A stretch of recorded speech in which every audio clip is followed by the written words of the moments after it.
ગુજરાત સરકારના માર્ગ અને મકાન વિભાગ દ્વારા સુરત જિલ્લાના વાઇડનિંગ ઓફ બારડોલી વાંકાનેર રોડનું ખાતમુહૂર્ત માજી કેબિનેટ મંત્રી અને બારડોલીના ધારાસભ્ય ઈશ્વરભાઈ પરમારના હસ્તે કરવામાં આવ્યું. સુરત અને તાપી જિલ્લાને જોડતો અગત્યનો રાજ્ય ધોરીમાર્ગના ₹19 કરોડના ખર્ચે નવીનીકરણ થઈ રહ્યું છે.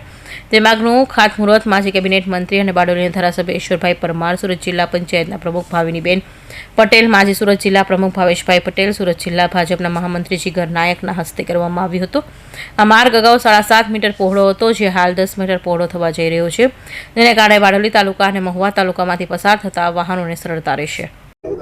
બારડોલી વિધાનસભા મત વિસ્તાર ખાતે આપવા મુકામે બારડોલીથી વાંકાનેર જતો 8.5 કિલોમીટર લાંબો રસ્તો, જે સૌપ્રથમ ₹19 કરોડ રીસર્ફેસિંગ માટે મંજૂર થયા હતા.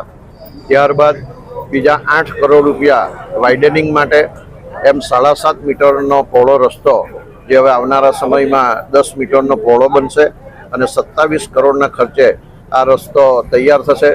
આજે આ રસ્તાના ખાતમુહૂર્ત પ્રસંગે સુરત જિલ્લા પંચાયતના પ્રમુખ શ્રીમતી ભાવિનીબેન પટેલ, પૂર્વ પ્રમુખ શ્રી ભાવેશભાઈ પટેલ, સંગઠનના સૌ હોદ્દેદારો અને ખૂબ મોટી સંખ્યામાં અહીં કાર્યકર્તાઓ અને ગ્રામજનો ઉપસ્થિત રહ્યા હતા.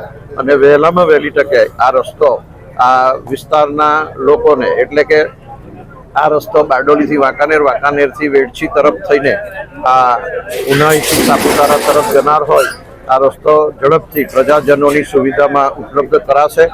અને આ કામ મંજૂર કરવા બદલ તમામ ગ્રામજનોએ ગુજરાત સરકારનો પણ આભાર વ્યક્ત કર્યો છે. આ પ્રસંગે બારડોલી તાલુકા ભાજપ પ્રમુખ ડોક્ટર આનંદ પટેલ, સામાજિક આગેવાન દીપક સરકાર, આફવા સરપંચ સભ્યો, રાજકીય તેમજ સામાજિક આગેવાનો, માર્ગ અને મકાન વિભાગના અધિકારીઓ તેમજ મોટી સંખ્યામાં ગ્રામજનો ઉપસ્થિત રહ્યા હતા. Suresh Rathod, Hind TV news, Bardoli.